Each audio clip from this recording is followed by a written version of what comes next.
எல்லாருக்கும் வணக்கம். என்னுடைய ராதா ராமராவ் சேனலுக்கு உங்கள் எல்லாரையும் வெல்கம் பண்ணுறேன். இந்த வீடியோவில் நீங்கள் பார்க்க இருக்கிறது மசாலா நிலக்கடலை, ஒரு அருமையான ஸ்நாக் ரெசிபி.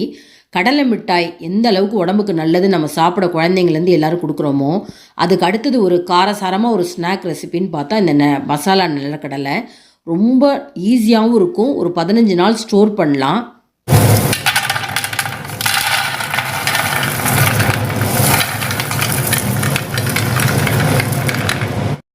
அந்த சத்தம் பார்த்தீங்களா, கரகரன்னு இந்த அளவுக்கு ஒரு நல்ல கிறிஸ்பான, நல்ல நிறைய நாள் ஸ்டோர் பண்ணி வைக்கக்கூடிய மசாலா கடலை எப்படி செய்யலான்னு சொல்லி பார்க்கலாம். இந்த வீடியோவை ஸ்கிப் பண்ணாமல் பார்த்தீங்கன்னா நீங்களும் இதே மாதிரி செய்யலாம். மசாலா நிலக்கடலை செய்யறதுக்கு ஃபஸ்ட்டு நம்ம ஒரு 1/2 கிலோ பச்சை நிலக்கடலை எடுத்துகிட்டு இருக்கேன்.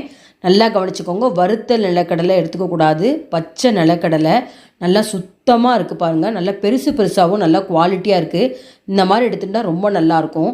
இதுக்கு மேலே கோட்டிங்க்கு ஒரு 4 டேபிள் ஸ்பூன் வச்சுக்கோங்க. 1/2 கிலோ நிலக்கடலைக்கு 4 டேபிள் ஸ்பூன் கடலை மாவு எடுத்துகிட்டு இருக்கேன். அதுக்கு தகுந்த அளவுக்கு நல்லா 1 டீஸ்பூன் உப்பு, 1/2 டீஸ்பூன் மிளகாத்தூள், கொஞ்சம் காரசாரமாக இருந்தால் நல்லாயிருக்கும். பெருங்காயத்தூள் 1/2 டீஸ்பூன், ஓமம் 1/2 டீஸ்பூன், ஜீரகம் 1/2 டீஸ்பூன். வெறும் ஜீரகமும் போடலாம், இல்லை வெறும் ஓமம் மட்டும் போடலாம். நான் 2 கலந்து போடுறேன். அதுக்கப்புறம் பேக்கரி ஸ்டைல் அப்படின்னு சொன்னேன், இல்லை ஸ்வீட் ஷாப் அப்படிங்கிறப்ப கொஞ்சம் கலராக இருக்கும். அதனால் நான் இந்த கேசரி ஆரஞ்சு ரெட்டுன்னு சொல்கிறாங்களே அந்த கலர் எடுத்துகிட்டு இருக்கேன். இதை வேண்டாம் அப்படின்னு சொன்னால் நீங்கள் ஸ்கிப் பண்ணிடலாம். ஆனால் கலர் வந்து கொஞ்சம் டல்லாக இருக்கும், பார்த்துக்கோங்க. இப்போ எல்லாத்தையும் ஃபஸ்ட்டு நம்ம மிக்ஸ் பண்ணிக்கணும். ஒரு பேசனில் போட்டு, ஒரு அகலமான பேசனில் எடுத்துகிட்டு 4 டேபிள் ஸ்பூன் கடலை மாவு எடுத்துக்கிறேன். இது கூட உப்பு சேர்த்துக்கலாம், மிளகாத்தூள் சேர்த்துக்கலாம். அடுத்தது பெருங்காயப்பொடி, ஜீரகம், ஓமத்தை வந்து எப்போதுமே உள்ளங்கையில் வச்சு நல்லா மசிச்சுட்டு போட்டிங்கன்னா வாசனை நல்லாயிருக்கும். இது வந்து வாய்வு எடுக்கும். அப்புறம் ஆரஞ்சு ரெட்டு கலர் எடுத்துட்டுருக்கேன். ஃபஸ்ட்டு நல்லா மிக்ஸ் பண்ணிடலாம். மிக்ஸ் பண்ணிவிட்டு தண்ணியை சேர்த்துக்கணும். இதுக்கு வந்து சோடாப்பூ, எண்ணெய் எதுவுமே தேவையில்லை. பஜ்ஜி அது மாதிரி போட்டால் தான் வேணும். இது வந்து ஜஸ்ட்டு கோட்டிங் கொடுக்க போகிறோம். அதனால் ஒரு கட்டி இல்லாமல் நல்லா அடித்து கலக்கணும். நீர்க்க இருக்கணும், நல்லா உங்களுக்கு தொரன்னு இருக்கணும். நான் எந்த அளவுக்கு நம்ம தண்ணி சேர்க்கணுங்கிறத காமிக்கிறேன். நல்லா அடித்து கட்டி இல்லாமல் ஃபஸ்ட்டு நம்ம ஒரு 2-3 நிமிஷம் கண்டினியூஸாக கலக்கணும். அதுக்கப்புறம் இன்னும் கொஞ்சம் தேவைப்படும். முதல்ல கொஞ்சமாக தண்ணி விட்டுக்கோங்க, அதுக்கப்புறம் நமக்கு வேணுங்கிற அளவுக்கு தண்ணி விட்டுக்கலாம். கிட்டத்தட்ட ஒரு 1/2 டம்ளர் தண்ணி தேவைப்படும். நம்ம எடுத்தோம்னா அப்படியே தொரன்னு இருக்கணும். தோசை மாவை விட இன்னும் நீர்க்க இருக்கணும், பார்த்துக்கோங்களேன். இந்த பாருங்கள், நான் எடுத்து அப்படியே ஃப்ளோ காமிக்கிறேன் பாருங்கள். அந்த அளவுக்கு தொரன்னு இருக்கணும். ஜஸ்ட்டு உங்களுக்கு நிலக்கடலை மேலே கோட்டிங் தான் இருக்கணும். இப்போ பச்சை நிலக்கடலையே நான் ஃபஸ்ட்டு ஒரு தடவை நல்லா அலம்பிக்க போகிறேன். ஏன் அப்படின்னு சொன்னால், அங்கங்கே ஏதாவது ஒரு சொத்த நிலக்கடலை வீணாக போனது இருது அப்படின்னா அது வாயில் தட்டுப்பட்டுச்சுன்னா ரொம்பவே நல்லா இருக்காது. அதனால் இந்த மாதிரி தண்ணியில் விட்டு நம்ம அலம்புறப்ப இந்த வீணாக போன நிலக்கடலை பூரா மேலே மிதக்கும். இது ஒரு டிப்ஸு உங்களுக்கு. இப்போ என்னுடைய இந்த நான் வாங்கி வச்சுருக்க நிலக்கடலை எல்லாமே குவாலிட்டியாக இருக்குது. அங்கங்கே பொட்டுக்கடலை மட்டும் 1-2 இருக்குது.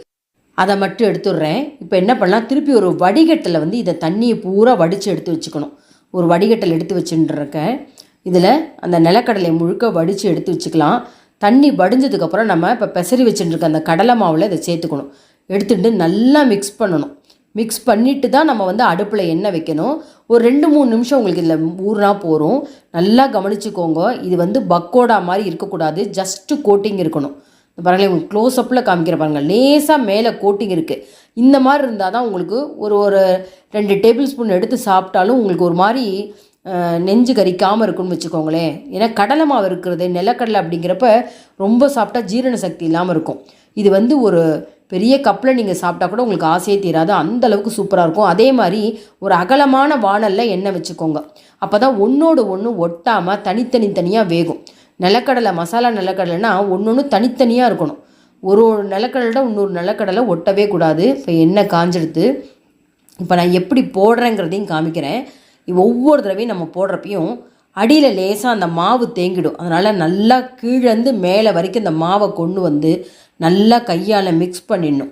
மிக்ஸ் பண்ணிவிட்டு கொஞ்சம் கொஞ்சமாக எடுத்து உதுத்து விட்டா மாதிரி போடணும். இந்த பாருங்களேன், ஒரு உள்ளங்கையில் எடுக்கிறேன். எடுத்துட்டு அப்படியே மொத்தமாக போடக்கூடாது. அந்த விரலால் லேசாக தேய்ச்சி விட்டு கொஞ்சம் கொஞ்சமாக போடணும். எண்ணெய் எந்த அளவுக்கு இருக்கோ அந்த அளவுக்கு போட்டால் போதும், வேகணும். அதனால் இந்த பாருங்கள், ஒரு 2 கைப்பிடி போடுறேன். முதல்ல ஒரு கைப்பிடி போட்டேன். இப்போ அடுத்தது ஒரு கைப்பிடி எடுத்துகிட்டு அப்படியே உதுத்து விட்டா மாதிரி போடுறேன் பாருங்கள். அதே போல் ஆயில் காஞ்சோன்னே நல்லா ஸ்லோவில் வச்சுக்கணும். இது முழுக்க நல்லா ஸ்லோ ஃப்ளேமில் தான் உங்களுக்கு வேகணும். ஏன்னா பச்சை நிலக்கடலை அப்படிங்கிறப்ப மேலே கிறிஸ்பாக இருக்கும், உள்ளே வேகாது. அதே போல் கரண்டியால் நல்லா அலட்டி விடணும். போட்ட உடனேயே நிலக்கடலையை போட்ட உடனே இந்த கரண்டியால் பாருங்களேன் இப்படி பிரித்து விட்டால் தான் ஒன்றோட ஒன்று ஒட்டாமல் இருக்கும். அதே போல் இந்த பாருங்கள், நான் பர்னர் காமிக்கிறேன் பாருங்கள், எவ்வளோ ஸ்லோ ஃப்ளேம் வச்சுருக்கேன் பாருங்கள். ஒரு ஈடு நிலக்கடலை நம்ம பொரிக்கணும் அப்படின்னா 10 நிமிஷம் ஆகும். இது எந்த பதத்தில் எடுத்துக்கணும் அப்படின்னா, அந்த எண்ணெயில் அந்த கொதிக்கிற தன்மை பூரா அடங்கணும், சத்தம் அடங்கணும், அந்த நுரத்தன்மை ஃபுல்லாக அடங்கிட்டு அப்படியே ரொம்ப சைலண்ட்டாக இருக்கும்.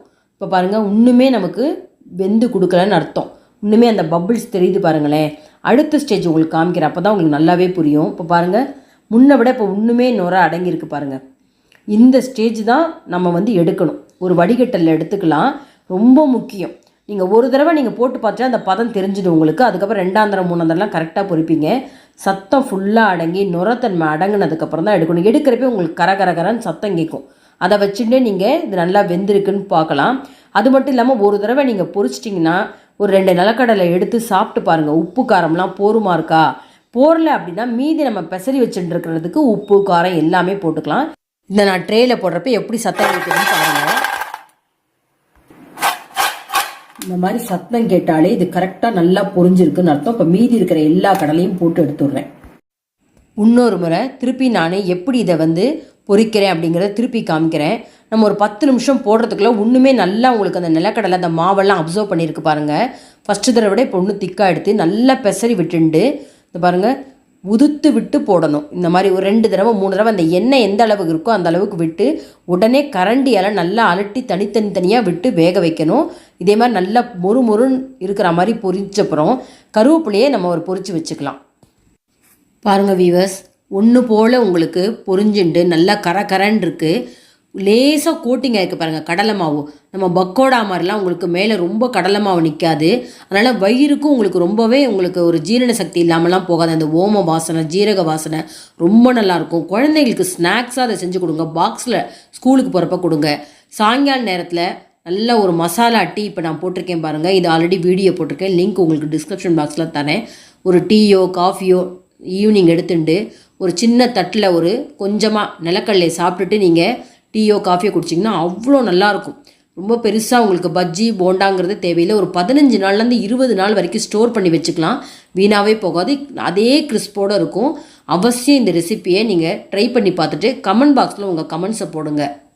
அவசியம் உங்கள் ஃப்ரெண்ட்ஸ் அண்ட் ரிலேட்டிவ்ஸ்க்கு இந்த வீடியோவை ஷேர் பண்ணுங்கள். ரொம்ப ஹெல்த்தியான ஸ்நாக்ஸ் ரெசிபி இது.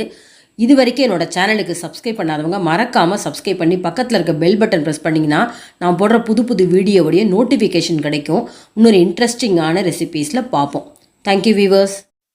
அடுத்து வீட்லேயே நிலக்கடலை உருண்டை எப்படி செய்யலாம் அப்படிங்கிற வீடியோ ஆல்ரெடி போட்டிருக்கேன், லிங்க் உங்களுக்கு டிஸ்கிரிப்ஷன் பாக்ஸில் தரேன். அதையும் பார்த்துட்டு நீங்கள் வீட்லேயே இதை செய்யலாம்.